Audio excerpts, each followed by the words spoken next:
Bonjour à tous et bienvenue sur notre chaîne. Aujourd'hui, nous plongeons dans l'un des drames les plus retentissants du show business français. L'héritage et la vie privée de Laetitia Hallyday. Entre fortune, dettes et scandales familiaux, l'histoire de cette veuve emblématique du rock français se lit comme un roman, où le luxe se heurte à la réalité crue et où chaque décision personnelle devient un enjeu public. Accrochez-vous, car ce récit est à la fois fascinant et bouleversant. Autrefois, Laetitia Hallyday incarnait le glamour discret. Entre Los Angeles et Saint-Barth, elle déplaçait son univers avec une aisance presque naturelle. Jet privé, vêtements Dior, soirées privées et villas de rêve. Chaque détail de sa vie semblait respirer l'opulence et le contrôle parfait. Mais derrière cette façade scintillante, une tempête se préparait. En 2025, le monde qu'elle connaissait s'est effondré. Sa villa du Pacific Palisades a été ravagée par un incendie. Le domaine légendaire de Johnny Hallyday en France a été vendu à une fraction de sa valeur, et même les voitures de collection et instruments mythiques ont été liquidés pour faire face à des dettes colossales. Le luxe a perdu sa définition. Aujourd'hui, Laetitia vit dans une maison louée près de Venice Beach, jonglant entre maternité, obligations fiscales et une nouvelle vie aux côtés d'un homme d'affaires français sur la côte atlantique. Et pourtant, elle conserve sa prestance. Tesla à la main, tenue signée Isabelle Marant, elle transforme chaque revers en déclaration de résilience. Mais que reste-t-il du mythe Hallyday après ces épreuves? Quel vestige de l'empire rock continue d'assurer sa survie financière et émotionnelle? En 2025, sa fortune est estimée à environ 100 millions d'euros. Un chiffre impressionnant, mais trompeur. Ce patrimoine n'est pas une simple cagnotte liquide, mais un réseau complexe de droits d'auteur, royalties et actifs résiduels issus du legs musical le plus lucratif de France. Près de 80 millions d'euros proviennent directement de la propriété intellectuelle de Johnny. Son catalogue, ses droits à l'image, ses contrats d'enregistrement et accords de merchandising. C'est cette mécanique invisible qui transforme un héritage en source de revenus durables. La mort de Johnny en décembre 2017 a ouvert une ère de succès posthume. Son dernier album studio, Mon pays, c'est l'amour, s'est vendu à plus d'1,5 million d'exemplaires, générant 12 millions d'euros en quelques semaines.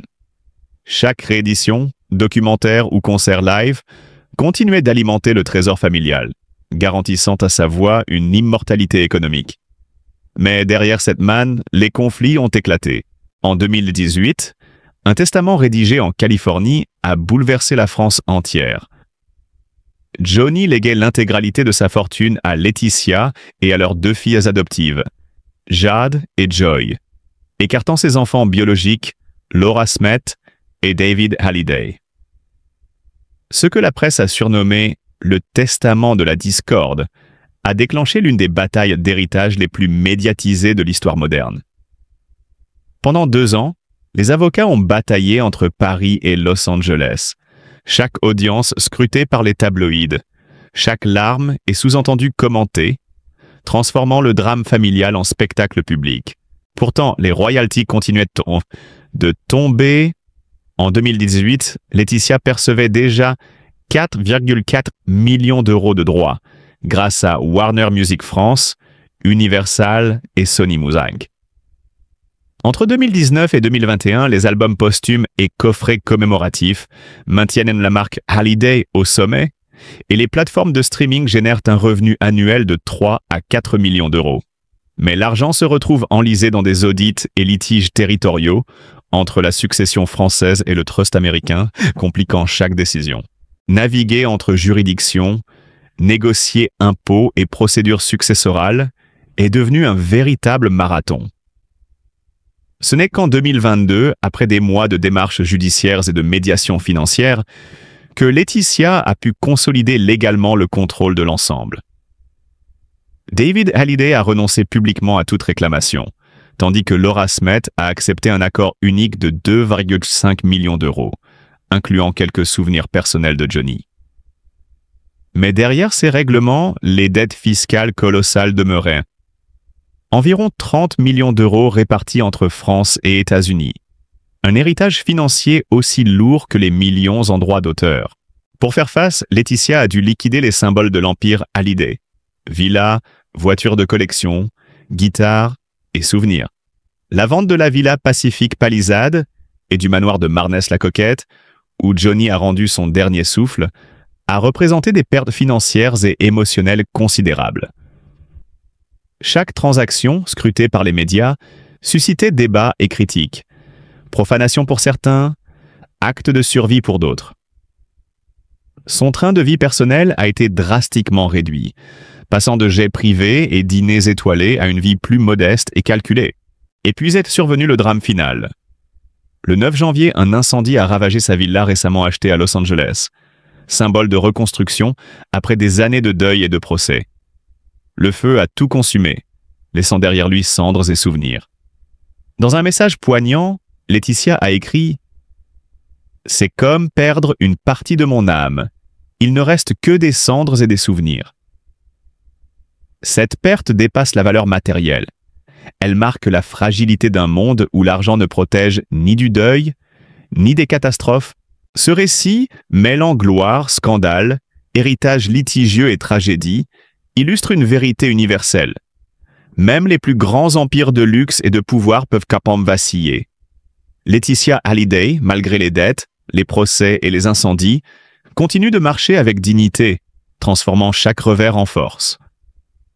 Son histoire est un rappel poignant que le vrai héritage n'est pas seulement financier, mais la manière dont on se relève après la chute. Alors que nous terminons cette plongée dans le quotidien tumultueux de Laetitia Hallyday, une question persiste. Que reste-t-il réellement du rêve Hallyday? La réponse, peut-être, se trouve moins dans les millions d'euros que dans la résilience d'une femme qui, face à l'adversité et au scandale, a su préserver sa prestance et sa voix dans l'histoire du rock français. L'histoire récente de Laetitia Hallyday, veuve de la légende du rock français, se lit comme un roman noir où le drame intime se mêle à l'exposition médiatique. En janvier dernier, un incendie dévastateur a réduit en cendres sa demeure californienne, emportant avec lui des décennies de souvenirs intimes, des enregistrements inédits de Johnny, des photographies familiales jamais publiées, des carnets manuscrits, des trophées soigneusement conservés pour un futur hommage. Tous ces témoins du passé, ces fragments de mémoire, ont disparu dans les flammes. Même son Audi Q7, symbole d'une vie américaine prospère, a été consumé. La catastrophe prend une dimension encore plus tragique lorsqu'on considère que la maison était sous-assurée. En Californie, où les primes d'assurance ont explosé, cette situation n'est malheureusement pas rare. La police d'assurance ne couvrait pas la totalité des frais de reconstruction, et une plainte contre la ville pour négligence présumée est toujours en cours. Au-delà de la perte matérielle, le choc émotionnel est immense, et le traumatisme retarde la possibilité pour Laetitia de régulariser sa situation fiscale. Dans l'intimité de ses proches, on murmure que cet incendie l'a profondément transformée. Elle apparaît plus silencieuse, plus introspective, comme si la perte avait doublé. La première avec le décès de Johnny, la seconde avec la disparition de son foyer. Après ce drame, Laetitia a cherché refuge loin du tumulte médiatique de Los Angeles, choisissant la tranquillité d'une amie à Malibu. Ses journées s'écoulèrent dans la simplicité. Longues promenades sur la plage, moments de recueillement, silence. Progressivement, elle s'est installée dans une maison meublée près de Venice Beach, moderne, minimaliste, modeste par rapport à ses standards habituels, mais suffisamment apaisante pour permettre une reconstruction intérieure. Les murs blanchis, les rideaux en lin, l'espace ouvert de la cuisine, tout semblait pensé pour retrouver un équilibre fragile. Pendant ce temps, ses filles, Jade et Joy, tentaient elles aussi de stabiliser leur vie. Jade, 20 ans, suit des études en communication visuelle au Lotus College of Art and Design, avec une spécialisation en mode et illustration. Joy, 16 ans, achève sa scolarité dans un lycée bilingue de Brentwood, très active sur les réseaux sociaux, partageant son quotidien et son style vestimentaire. Pour Laetitia, elles sont désormais le centre de gravité, son ancrage émotionnel face au chaos. Et pourtant, malgré cette routine californienne, la France continue de l'appeler. Sur la côte atlantique, en Charente-Maritime, Laetitia a trouvé un second refuge, renforcé par sa relation avec Frédéric Suand, homme d'affaires et restaurateur reconnu pour ses rénovations de propriétés côtières. Leur rencontre en septembre 2024 à Paris a rapidement évolué d'amitié dînatoire à une relation intime et complice. Ensemble, ils ont partagé des vacances à Maybelle, célébré le Nouvel An dans un chalet de luxe et organisé des repas familiaux en Provence. Symboliquement, Laetitia l'a même invité à l'accompagner lors de son pèlerinage annuel à Saint-Barthélemy sur la tombe de Johnny Hallyday, un geste qu'elle n'avait jamais consenti à aucun de ses anciens compagnons. Une photo discrète du couple agenouillé, main dans la main, a fait circuler des rumeurs parmi les fans. Aurait-elle enfin trouvé la paix? Aujourd'hui, le duo partage son temps entre les projets hôteliers de Frédéric et la rénovation d'un hôtel historique en un complexe 5 étoiles en bord d'océan, mêlant minimalisme scandinave et héritage basque. Laetitia est apparue dans ce cadre naturel et élégant, flânant sur les marchés locaux, dégustant des huîtres au port de Royanne, promeneuse à vélo, chapeau de paille vissé sur la tête. Officiellement, elle ne fait que passer, minimisant les rumeurs, mais ses proches confient qu'elle envisage sérieusement un avenir en Charente-Maritime, tant sentimental que financier. Le trust Laetitia Marie Smet, créé en 2014, continue de gérer certains actifs, malgré la vente ou la perte de biens pour rembourser des dettes, et pourrait devenir le levier financier de ses nouveaux projets. Dans l'hôtellerie, Laetitia pourrait enfin se réinventer, non plus seulement comme la veuve de Johnny Hallyday, mais comme femme d'affaires et créatrice, participant aux décisions de branding et de design, imprimant sa touche esthétique à des projets concrets. Parallèlement, elle poursuit son engagement humanitaire à travers sa fondation La Bonne Étoile, soutenant les enfants défavorisés et partage des messages sincères sur la maternité, le deuil et la santé mentale. Ses prises de parole, rares chez les stars françaises, lui ont permis de regagner la sympathie du public, en particulier des jeunes femmes confrontées à des épreuves similaires. Enfin, si son style vestimentaire s'est assagi, il conserve cette élégance sobre, minimaliste et raffinée qui reflète sa maturité assumée. Silhouette fluide, ton terreux, accessoires vintage, cafetan en lin, chapeau de paille et lunettes rétro, alliant confort et esthétisme.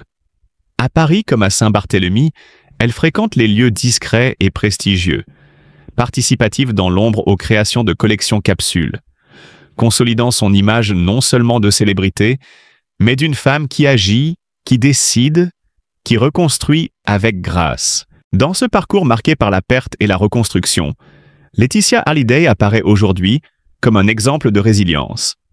Elle a perdu son passé, mais elle s'invente un futur, équilibrant mémoire, famille, amour et ambition. Et derrière chaque geste, chaque choix, la leçon est limpide. Dans le tumulte de la célébrité et des tragédies privées, la reconstruction est impossible, patiente et pleine de sens. En 2025, Laetitia Hallyday n'est plus simplement l'ombre glamour d'un passé éclatant, mais une femme qui a réinventé son existence après les tempêtes personnelles et les batailles judiciaires qui ont jalonné sa vie. Parmi les symboles de cette métamorphose, une voiture attire immédiatement l'attention. Une Mercedes 280 SL, cabriolet blanche de 1981, soigneusement restaurée, vestige d'une époque où elle parcourait la Pacific Coast Highway avec Johnny, dans les premières années à Los Angeles. Cette voiture, loin d'être un simple objet de collection, incarne la mémoire d'un passé amoureux et d'un style de vie qu'elle a appris à chérir dans l'intimité, loin des projecteurs. Aujourd'hui, la Mercedes dort dans un garage à Saint-Barth, sortant à peine pour quelques escapades choisies. Dans sa vie quotidienne, Laetitia a opté pour un luxe plus réfléchi et tourné vers l'avenir. Une Tesla Model X, parfaitement adaptée à ses besoins familiaux, offrant espace et confort pour ses filles et leurs bagages tout en restant élégante, discrète, presque invisible dans le tumulte de Los Angeles. La voir se brancher à une borne du Brentwood Country Mart ou arriver silencieusement à des événements caritatifs à Santa Monica, loin du faste ostentatoire, illustre ce changement radical. Les Bentley avec chauffeur et les Rolls-Royce sur tapis rouge sont désormais derrière elle. Son univers reste celui de l'élégance subtile et du luxe conscient. Un monde où le glamour se murmure plutôt qu'il ne s'exhibe. Mais derrière cette façade de sérénité et de contrôle, une bataille juridique cruciale a marqué l'année 2025. Après des années de conflits autour des droits d'auteur, Laetitia a enfin récupéré l'intégralité des revenus liés à la musique de Johnny. À partir de 2026, elle devra verser environ 1 million d'euros d'impôts annuels sur ses royalties, une somme impressionnante mais largement compensée par les recettes que continue de générer l'héritage musical de Johnny, qui reste l'un des artistes posthumes les plus vendus en France, rivalisant avec Freddie Mercury. Streaming, merchandising, licences, rééditions, chaque source de revenus témoigne de la permanence de son influence et de la valeur inestimable de sa carrière. Cette réussite financière ne lui rend pas seulement son pouvoir d'achat, elle lui offre une liberté retrouvée, celle de gérer sa vie avec moins de spectacles et plus de sens.